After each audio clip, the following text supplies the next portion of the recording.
food security is a matter of a constitutional right, which must be implemented, just like we implement freedom of speech and the others.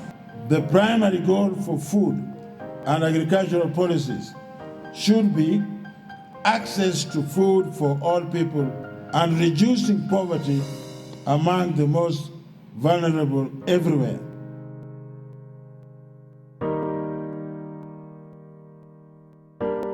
"25 years ago, food production was never a problem. Farms were large. Rains came on time. Rivers supplied water in quality and quantities. Forests provided a balanced ecosystem.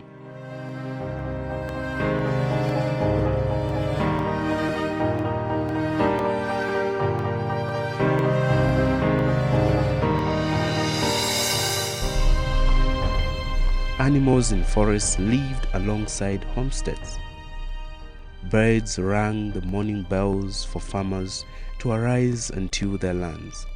Homes had healthy animals. People may have had no modern technology, but they had plenty to eat and reserve for dry seasons. Do you know that just about 25 years ago, most people in parts of this country had large tracts of land that they probably could not have imagined talking about the challenge of land subdivision?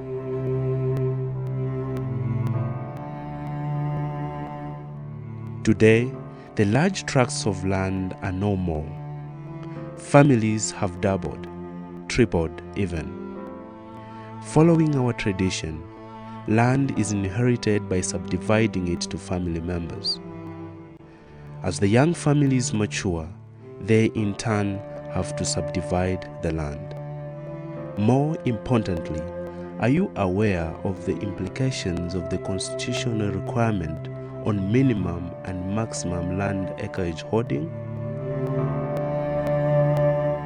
The continued land subdivision has reached proportions that are economically unviable.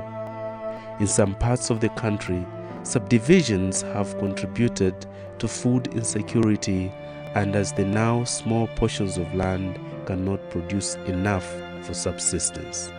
Moreover, there is little crop rotation practice among most small-scale farmers. Further, very few farmers have access to agricultural extension services to improve their harvest. China used to have cycles of poverty and the cycles of famine, during the Mao's time in 1960s. But as we are talking today, China is the top producer of wheat in the world. And you don't hear about famine.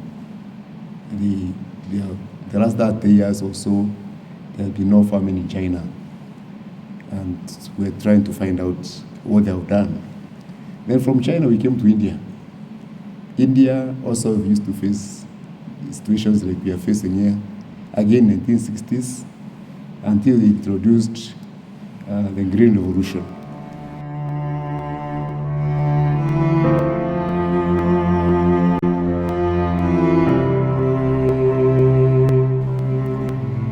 What has become very clear is that we, this traditional small-scale agriculture, is not viable, and we are not going to eliminate famine. We are not going to eradicate food insecurity in this country unless there is a very radical departure from what we've been doing in the past.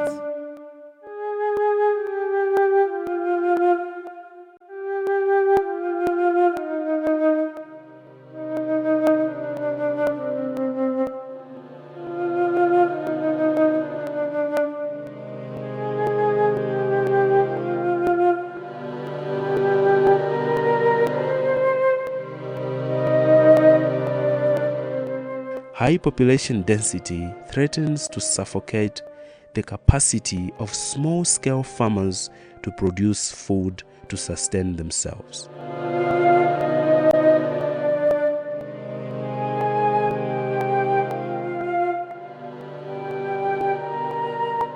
Right to food is also invoking a good amount of responsibility. First and foremost, we are speaking as one of the hardships that may actually, in one way or another, affect this right of food is the climate change. Climate change has, first and foremost, the international responsibility. We remember that industrialization in Africa is very minimal compared to the so-called first industrialized world. The real culprits for climate change is not Africa.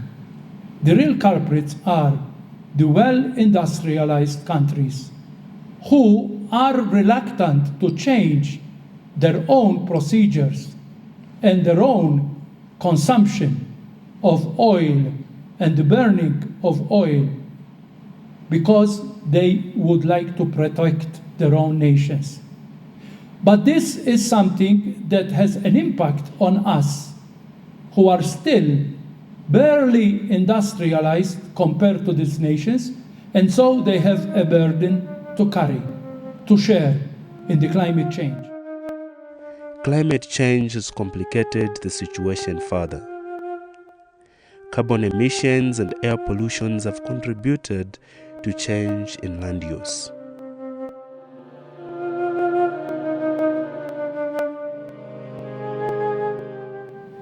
On the other side, it is also something that we need to look into on our own scale. The way how we are respecting forests, the way how we are respecting our own rivers, the way how we are actually respecting our environment, which is causing the climate change, the way how we are endangering our lakes and our ocean, the way how we are causing harms to our own products.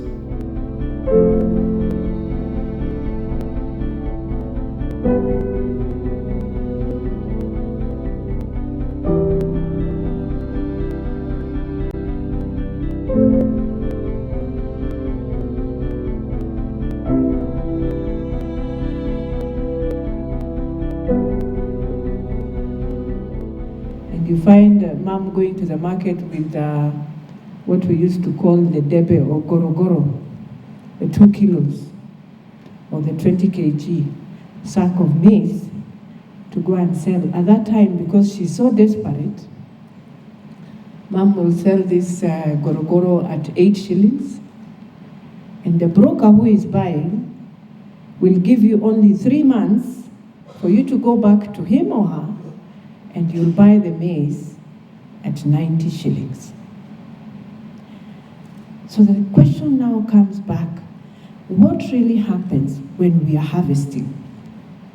Is it that we have never thought of having maybe a policy to ensure you harvest and try and create that awareness that in the next 3 months, the same harvest, somebody will come and buy from you at 90 instead of you selling it at 8 shillings.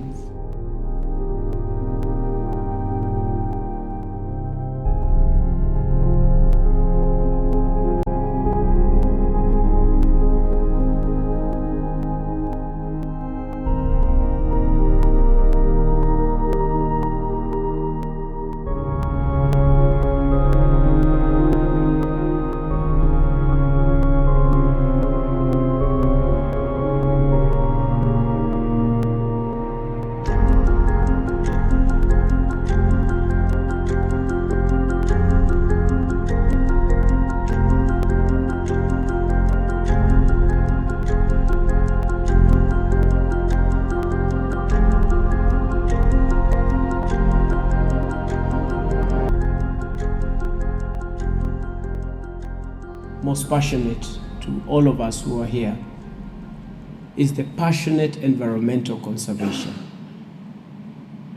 We did a study a few years ago. We found that Kenya has about 8.7 million households. Out of these 8.7 million households, 5.6 million depend fully on firewood for their household energy.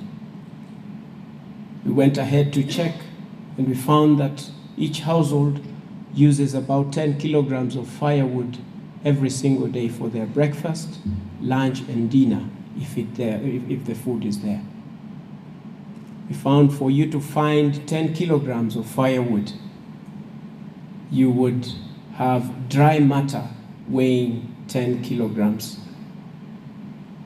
Or rather, the 10 kilogram equates to a 3-year-old tree that is fastest growing. This is not the indigenous trees. You're talking of eucalyptus and other fast-growing trees planted at their optimum, the very best with sufficient water. It is therefore correct to say that Kenya depletes 5.6 million trees every single day. Land subdivisions have also contributed to deforestation. Most farmers have no alternative energy sources for cooking and so resort to cutting down trees for firewood. Logging, especially in water towers, is also a risk to small-scale farmers as water fountains slowly fade away. Besides, cutting down trees is not immediately replaced by newly planted trees. It takes many years to mature a tree. Consequently, this has led to drying of rivers.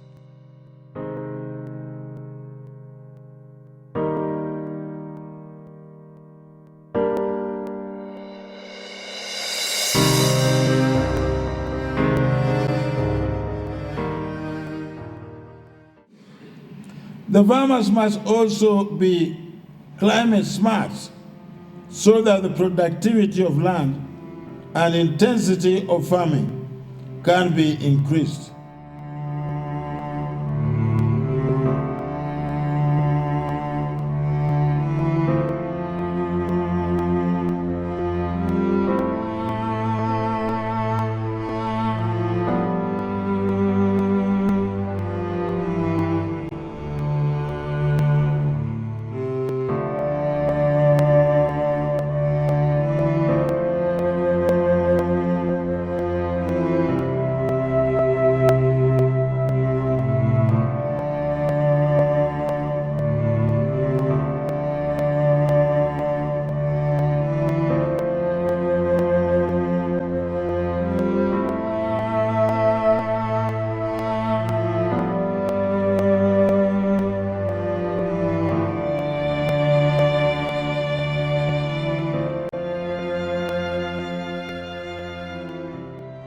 Genetically modified crops are causing thousands of Indian farmers even to commit suicide. And that I note seems to be plausible. Farmers take out higher debts on the promise that GM seeds will be a bonanza and then lose everything when the harvest fails. We need to remember that this debate has not yet closed. It is going to have effect even on our economy, on our agriculture, on our farmers. Where are we going to have the seeds for that genetically modified food? Are we always to import our seeds? Are we actually telling our farmers, you are not able anymore to manage your own seeds? So it is an issue which is not only having to do with the type of food and its effects on our diets, on our lives, but it is also our own agriculture.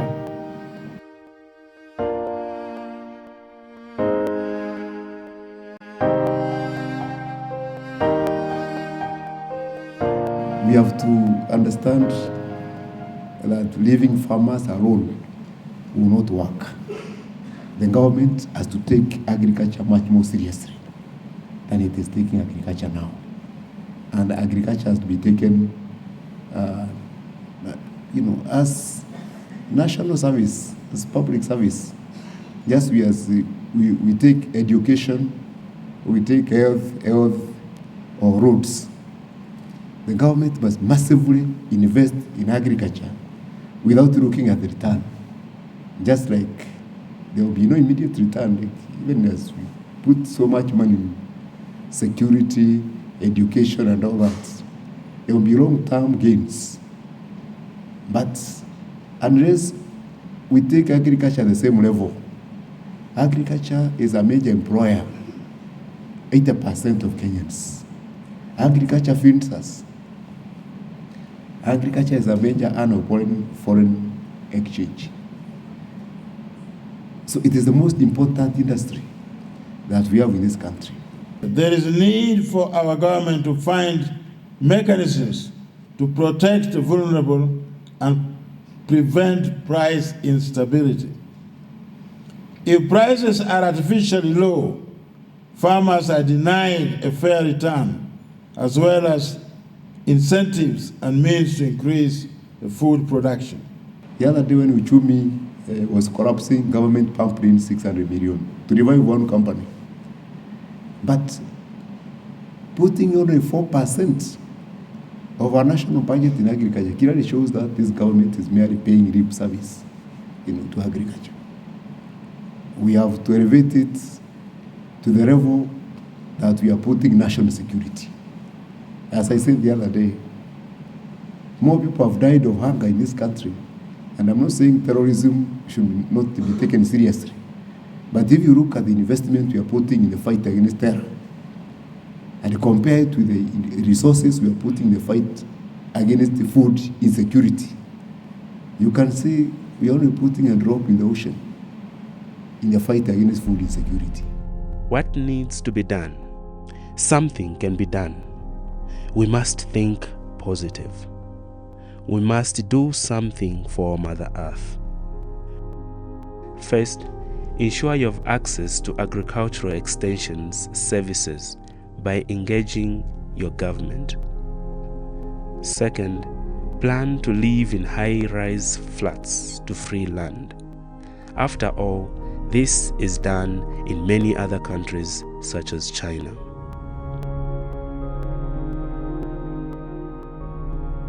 First, we need agricultural extension services to enable small-scale farmers productively manage the small portions of land available to them. Farming extension services are critical in gaining new farming skills, knowledge, and therefore easier adaptation to changing techniques in agriculture. Second, in the long term, living in flats seems inevitable.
Population increase is most likely to continue. However, land does not increase. We must free land for farming, but also to allow both natural and man-made forests to grow. Forests are not a luxury. They are essential in sustaining ecology and the ecosystem.